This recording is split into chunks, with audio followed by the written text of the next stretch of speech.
Okay, class, this will be a second video now on some more aspects of the doing sources, works cited, and a little bit more on doing your quotes in your paper. So I start off with this little image here. Wondering if anybody can tell me what movie this image comes from. Great movie. If you can figure it out, let me know. It's a very good movie. So anyway, let's move on. One other point here about quoting poetry.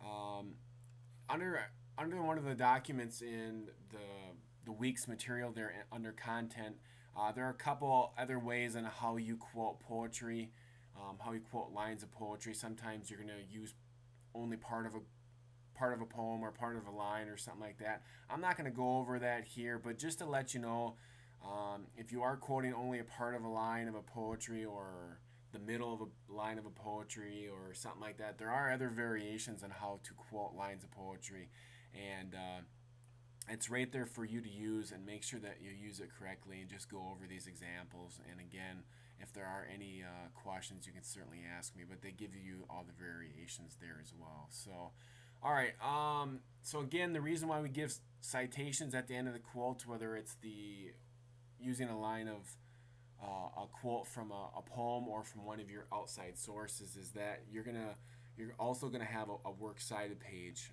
for your paper. So this is what your works cited page would look like. You're going to center the title, works cited page, and you're going to put an entry in.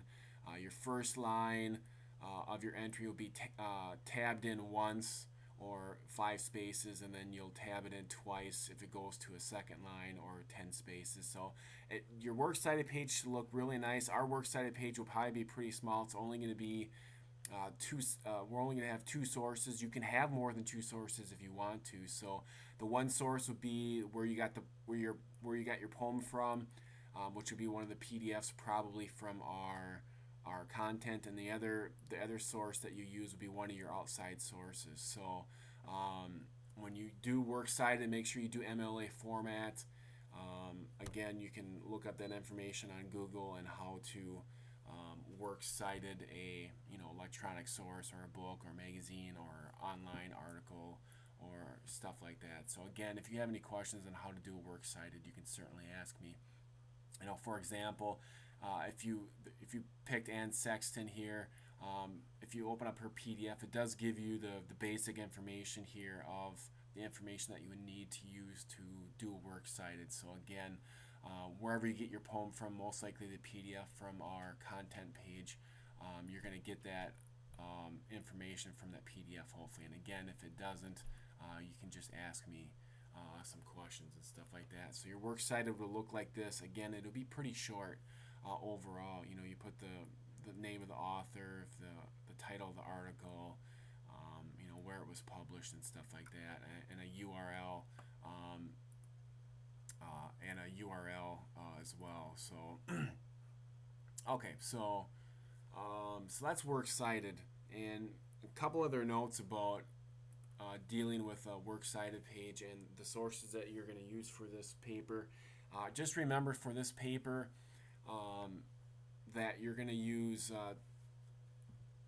the poem, and then you're going to use one outside source. That one outside source cannot be Wikipedia, and that one outside source cannot be a dictionary. If you use a dictionary or Wikipedia, I'll just automatically fail you, or just give it back to you, and you will have to redo it or redo that part or whatever. So do not use a dictionary, do not use Wikipedia as your outside source, and do not use someone's blog as a source. Joe Johnson from Seattle's blog, and how I really think John Keats' poem is really cool. So you don't want to do that, all right?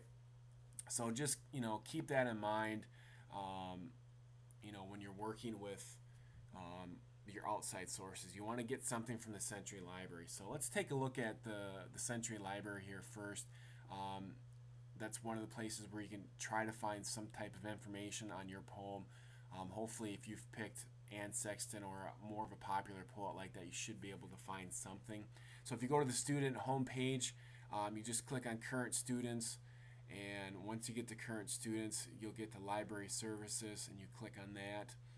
and then you get to the library search, and you want to click on articles, databases, and more, and then you want to click on databases A to Z, and this will give you databases A to Z here under the Century College Library articles.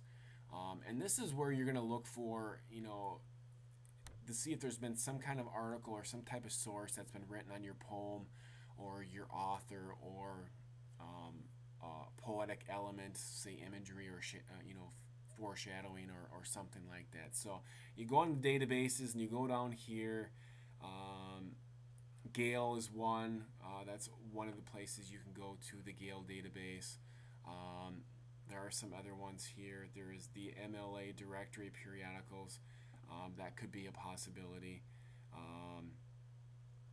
So there are a couple places in here. Let me see what else is here. There's the Literature Resource Center, the Literary Index. So those two places right here are pretty good as well. The Literary Index Gale and the Literature Resource Center Gale as well. So those are places that you can look for sources and stuff like that, and you have to sign in, of course. So again, when you're looking for an outside source for your poetry essay, you're looking for a source that will either A, talk about the poem that you're talking about, or talk about the author, and maybe the source talks about the background of that author and maybe why that author wrote that poem a certain way. Or if you can't find anything on your author or the poem that you picked, and maybe you picked something really obscure, but if you can't find anything on the author or the poem that you picked, you can also find any source that may talk about personification or imagery or figurative language or anything like that, and you can use that in your papers as well. It could be a source talking about how imagery really helps poems, and you could use that quote and put that into your paper as well. So remember, you have to have 3 or more quotes from your poem, and you have to have one quote from the outside source. Again, for the sources, do not pick Wikipedia, do not pick a dictionary, do not pick a blog by Joe, Sarah, or Sam from Madison, Wisconsin, or something like that. So again, you want to make sure that you go to the Century Library and and check that out as well. You can check the internet as well. There are some good websites out there as well. And I would also suggest, if you have to, you can go to the Century College Library, ask a librarian. They know tons more than I do. I think you can even call them, and they even have some features where you can call them and you can get help from them that way as well. So, okay, and I'll just leave that there for now. The works cited page, the citations, the sources, introducing a quote, all that stuff. You have to make sure you get that right for this paper. So I'll sign off for this video for